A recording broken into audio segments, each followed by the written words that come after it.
On this week's World of Saltwater Fishing, the Mark 6 is at Venice Marina down in Venice, Louisiana. I can dump it a lot of lines. Got me that fray pretty good. It's tuna time, and we'll be chasing them down with Captain Billy Wells. Come on, fish. Come on, fish. Don't miss this exciting episode. That's a real good one there, George. Cool, cool. Beautiful.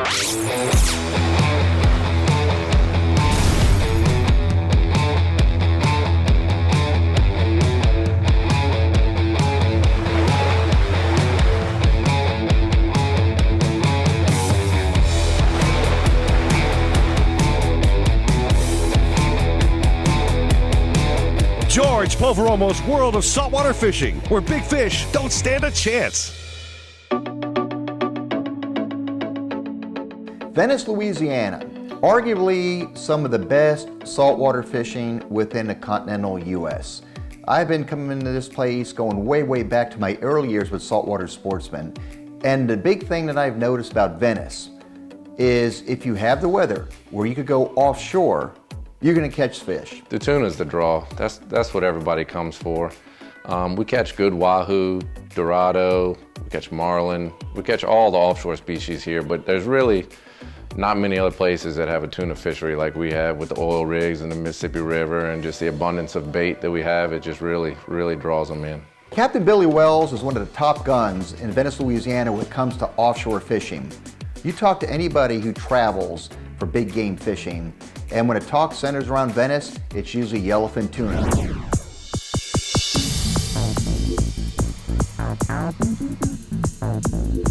Depends on what pass you run out of the river, on how far of a run we got. We've been catching our bait out of Northeast Pass, which is probably the longest run. So we had a good little clip down the river, pushing 30 miles. Here we go. We pointed out to one of the rigs and we just started hauling. The weather was spectacular, and no doubt about it, my confidence level was high. I knew that once we got out there, those tuna would be hitting. I can't figure out for the life of me why the fish choose certain rigs. School of tuna swims by a rig that's got enough bait to sustain them, they'll stay there till it's gone. And that's my opinion. A rig is like a stump in a pond to a bass. It's a point for them to ambush prey. It's gonna collect the bait. You got hardtails and other small baits that hang around the rig legs and the chains, all the way up to marlin eating, everything in between. Well, it didn't take long. Billy's rod went down, and you could tell by how fast that braid was leaving the reel and how long that run was. And that fish going straight down, that this was not a blackfin tuna. This was one of the yellowfin tunas that we were coming out here for, and Billy was fast on the one. He's giving you a good one there. He's got you down to the braid. It looked like a blackfin when it ate, but I'm He's starting to fighting wonder like a yellowfin, isn't he? Unless Just he got in eaten. case, I'll get the gaff out. Unless one of these sharks ate him. Don't even talk like that. Yep, I find definitely live baiting is the most productive way to catch these tuna. You gotta remember that these tunas live by these rigs, so they're seeing hooks every day. And the fish here are a little bit more trained, they're a little bit more wary. I mean, tunas, are they here year-round on the rigs, or do you see them get really thick certain times versus others? It seems like they're thickest kind of late spring Yeah. through the fall. Typically we don't fish the rigs so much in January, February. Yeah. We're fishing some of the underwater, the saltwater domes, salt domes, Uh-huh. doing a bunch of chunking and shallower. If it gets slow on there and we wind up having to run around, we'll find some offshore. I think I'm like every angler out there. When a fish is getting somewhat close to the boat and it's straight up and down, you're trying to peer through the water, trying to get a glimpse of color. And I see a little bit of a goldish type of a hue down below, and he gets up a little bit more, then you could see those finnettes coming off the fish, the yellow on them, and there was Billy's yellowfin. Deep color, deep color. I see it. Got a nice tuna, Billy. Nice little yellow. Yes, sir. Let him come, he'll come to you. There you go. Ready? There's your yellowfin. That'll work, George. Grab his tail. Come That's on what in. we're here for. I stuck that yellowfin, we brought him in the boat, again, a beautiful yellowfin tuna, and the reason we came out here to Venice, Louisiana. Your Venice, Louisiana yellowfin. That's it. That's what people come for. They get pretty thick around these parts. You do, and you get what, early morning blitz, late afternoon, and sporadic throughout the day? A lot or- of times they'll bite all day long. Yeah. It depends more about, a lot of time about if you got the right bait and if you have enough bait to make them get active. That's great. All right, Billy, fish box is right under you there. Let's get him on the ice. Someone's gonna be eating good tonight. Yes, sir. George Poveromo's World of Saltwater Fishing is brought to you by Penn. Let the battle begin. Mako, the perfect predator. Bass Pro Shops at Cabela's. Your adventure starts here. Mercury Marine. Go boldly. We'll be right back. The Mark 6 is off Venice, Louisiana. I'm fishing with Billy Wells, and it's tuna time. When you pull up to a rig, first thing I always look for is the upcurrent side. 99% of the time, the fish are gonna be on the upcurrent side. Other than that, you just dial up the old Simrad, drive around in circles till you mark them, and pay attention to where you are, or your orientation on the rig, and when you get a bite, duplicate it. What you got, George? What's it feel like? I'm gonna get some blackfin on this. Blackie? You guys get good blackfins over here. Yeah. We catch some healthy ones, that's for sure.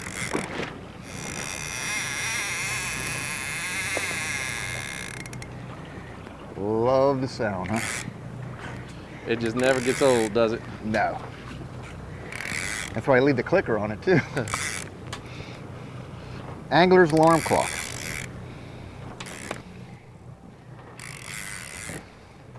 Here he comes, blackfin. The blackfins over here are numerous, and they're generally just super good sizes, basically what we would call a trophy out of South Florida. I would say I definitely take the blackfin for granted. But you gotta remember when you pull up to a rig and there's I don't know how many blackfin there could be, thousands of blackfin, and there's just not as many yellowfin. It can get kind of frustrating when you're throwing some baits out and you're looking at some 80-pound yellowfin eating your baits, and every time you put something with a hook in it, it's bam, blackfin, blackfin, blackfin, instantly. It'll get a little frustrating at times. There you go. Look how fat that thing. Nice blackfin tuna. That's a good one. It's kind of weird this year. We've been catching a lot of big ones this time of year, which it's not that weird to catch big ones this time of year, but it's out here in this deep water. Normally, you don't see too many blackfin out here unless it's at night, and then they come up under the lights in the rigs, and you can catch them on top waters or whatever, jigging, a lot of them jigging. But it's kind of odd to catch them out at the floaters like this right now, this time of year, really. But that's a good one. I mean, that's a... Look at it, like the golden. Yeah, they're pretty. Yeah, it is. Little purple line. You want them or? I'll take them, absolutely. All I know right. you guys are so picky because you get all these yellowfins, but I'm telling you, blackfin tuna on the grill, it's really hard to beat. Yeah, I mean, of course, you give yellowfin a slight advantage, but a blackfin is awesome.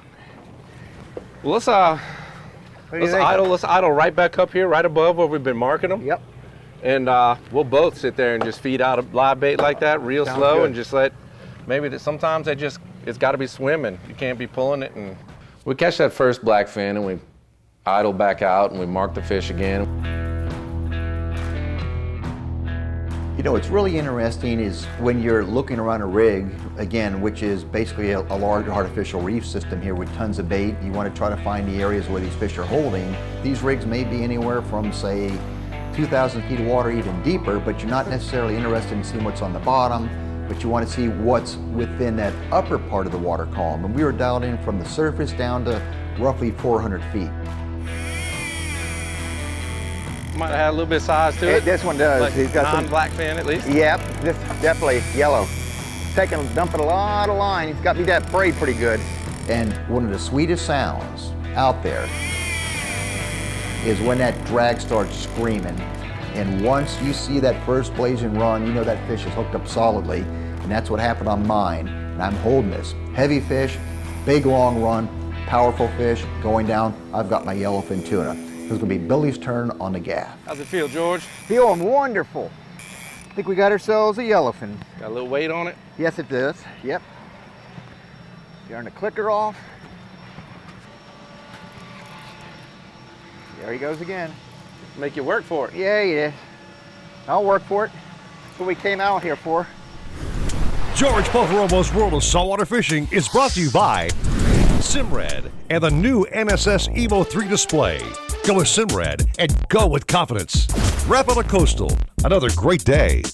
Suffolk's, always use the best line. ACR, the leader in marine safety electronics. We'll be right back. It's back to catching fish around the oil rigs off Venice, Louisiana. I'm with Billy Wells and in a heated battle with a yellowfin tuna. How much has the tuna fishing out here changed? And technique's still the same, but you got a bit, just amazing difference in the tackle. I mean, back in the day, you were big guns. 20 years ago, it was all trolling. We didn't do any live baiting. All great big, heavy, clunky 50s. The great big stand-up, heavy-duty stand-up rods, and now we're using all this lighter stuff. Braid really changed the game, obviously, with everything, everywhere, not just here, but you can use these little reels now. We routinely catch 150, well over 150-pound yellowfin on reels that size right there. But yeah, everything's changed. The boats are bigger, the boats are faster. We're going further offshore on a daily basis. It's really been quite a change in the past 20 years. Well, you get them up to that same spot every time. He doesn't like that pressure change or temperature, whatever it is. I figure if I could get above that thermocline, we're going to come our way, but he's fighting to stay right at that comfortable temp for him. Make them sweat. That's what we need to do. Yep. But we'll cool him right down in the box. Yep. Oh, there he is right there. There he is. Here he comes. It's tail wrap. Tail That's wrap. what the deal is. Now step to your right. I guess they call that one by a hook or crook, right? Well, you got him in the mouth, yeah, so it's but a legal fish. Yeah, I think towards the end, remember, he was just starting to feel weird. Yeah. I don't want to say the shark word. I didn't either. I don't know about you, George, but that right there never gets old to me. Streaming blood in blue water. Oh my God, that is so beautiful. So what was your favorite horror movie as a kid? I've really never been a fan of horror movies actually, but that right there, that contrast right there gets my blood flowing. You know, you could tell right on when these things hit in that first run, you got yourself a yellowfin or blackfin? Man, some of these blackfins we've been catching lately are freaking tanks. Yeah. Not much smaller than, doesn't weigh much less than that. And that first run, they'll still fool you, but they start moving, they move around real fast, and the rod tip's bouncing fast. You can figure it out pretty quick. But yeah, about 10 seconds in, typically you'll know for sure what you got, unless it's a smaller size yellow like we caught a minute ago. But that's decent fish right there. That's a 50-pounder. I'll take them like that all day, every day. Let's have a look. Ed, let me get my hook out. We got him right there. It's right here. VMC hook is up. I'll grab him by his tail. We need to get this gaff out. All right. Turn them down. All right, get him on his clean side. Here we go. Ready? And there you have it. That's it, George. That's what you came for. Yes, sir, Billy. That was good work. Pleasure fishing with you. Open that box up. Absolutely. We got company. George's Tackle Locker brought to you by King Sailfish, the pioneer of catch and release mounts. Visit kingsailfish.com. Live baiting is an integral part of successful offshore fishing. But what does it take for a live well to be able to maintain vast quantities of bait? Have a look at the twin 34-gallon live wells on my Mako 334, for example. They are oval in shape with no hard or abrupt edges. As water's pumped in, bait swim unimpeded into the current and in an oval-like fashion. A proficient live well must also have a pump system that provides a constant turnover of water from the bottom all the way to the top to keep temperatures and oxygen levels consistent. Aboard the Mark VI, I rely on a Hooker Electric stainless steel sea chest. The Hooker sea chest features two 4,500 gallon per hour pumps which circulate the water inside the chest itself. The volume and velocity of water entering each well is conveniently controlled by a dial on my console. When underway, the levels of the wells are kept right up to the top, which pressurizes them and keeps the bait from getting beat up, opposed to levels which are 3/4 or lower. The bottom line, take very good care of your live bait and chances are they'll take very good care of you in terms of enticing quality game fish. Mercury Performance Stats, Venice, Louisiana. Seas, calm. Power, triple Mercury Verado 350 horsepower. Average RPMs, 4,200. Speed, 45 miles per hour. Total miles, 110. Total fuel burned, 103 gallons. George Poveromo's World of Saltwater Fishing is brought to you by Starbright, professional grade boat care products. The Florida Keys and Key West, come as you are. Papa's Pilar Artesian Crafted Rum, never a spectator. King Sailfish, the pioneer of catch and release mallets. Visit kingsailfish.com. Venice Marina is a historic place. This place has been around here for a long, long time. There's been a lot of great fish caught out of here. And the management behind it now is sensational. It's a great place to work out of. Old Bill Butler, man, what a great guy. He's always got a smile on his face, ready to hear or tell a fish story. They just recently got voted. The local magazine does a best of everything outdoors. They got voted best marina overall in Louisiana. They're really catering to anglers like they never have before. The service here is totally outstanding. You pull right up to this fuel dock and you have 2 or 3 people, staff people, coming out to you. One's handing you the pump for the fuel, the other one's asking you, do you need any ice? The third one's bringing a wheelbarrow so you can unload your fish. And you don't really have to do anything here. They just cater on you so well. They have everything here imaginable, and the one good thing, they launch a lot of big sport fishing boats here. Some of these real big 30s and 40 footers. The ramps here, one ramp in particular is absolutely perfect for launching and retrieving big boats. That's a tuna. Yeah, I can hear that run. You can definitely tell. Let's see if I can get one here. Oh, here, ooh, here we go. Get him, kick him. Oh, I still got the bait. Oh, you did it again. Well, Billy was on a roll, and we had gotten to some blackfin tuna, but he was fast on to his second yellowfin tuna and was just biting that and sitting there watching them and just having a great time. Here's the rig in the background, or a few other boats around us. Got color? You seen the fish yet? Yep, there she is. Is that a gaffer? Yeah, he was something. Yellowfin. It is a yellow. She's Got a another little yellowfin. Blackfin size yellow.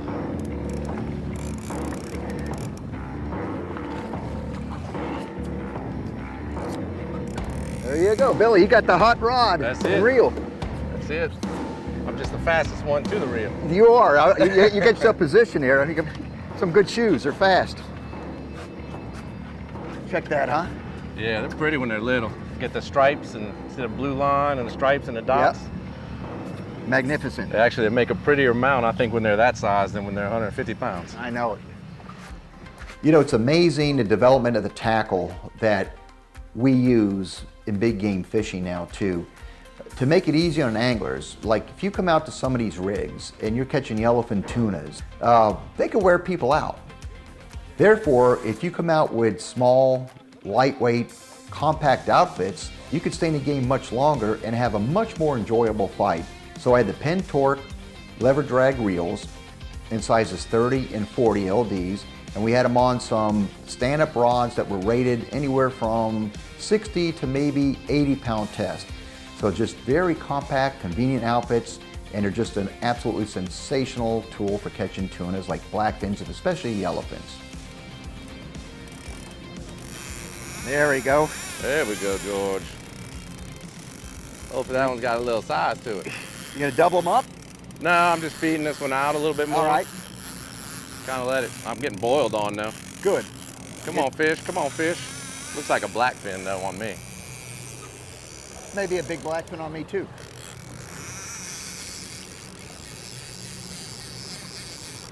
Tight. Yep. And it didn't take long at that rig, we double up on the live pogies. And it was a doubleheader blackfin tuna. What kind of a color, watercolor, makes a difference around these rigs? Is that a hitting green or is it blue, the color you need to have? You just need clean. Yeah. There you The go. Fish stay in the dirty stuff, but they need to be able to see your bait, you know? Yeah. They're still there, it just makes it that much harder to catch. Sure.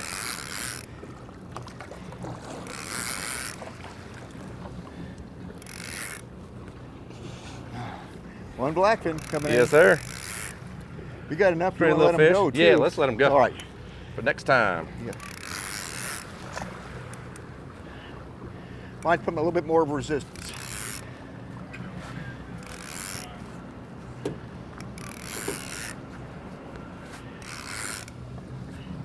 Color down below. Got a deep color? Yes, sir. Yep, another black.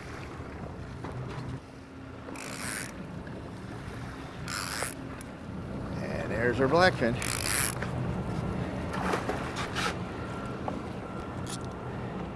That's a real good one there, George. Yeah, that is too. He's got That's some a weight. chunk. Knew that one. Cool, cool. Beautiful. Man, This is the third time I've filmed with George over the last handful of years. As you can see, the fish are still here. Populations are good, nice variety. We didn't even get a chance to mess with any of the reef fish or swordfish or any of the deep water tilefish or anything like that. Having the opportunity to fish with Billy Wells, just a great guy. He runs a tight ship when it comes to his captains that run with him. And Billy is probably the top-notch offshore operation here. And again, spend time with him. It was just us rekindling our friendship.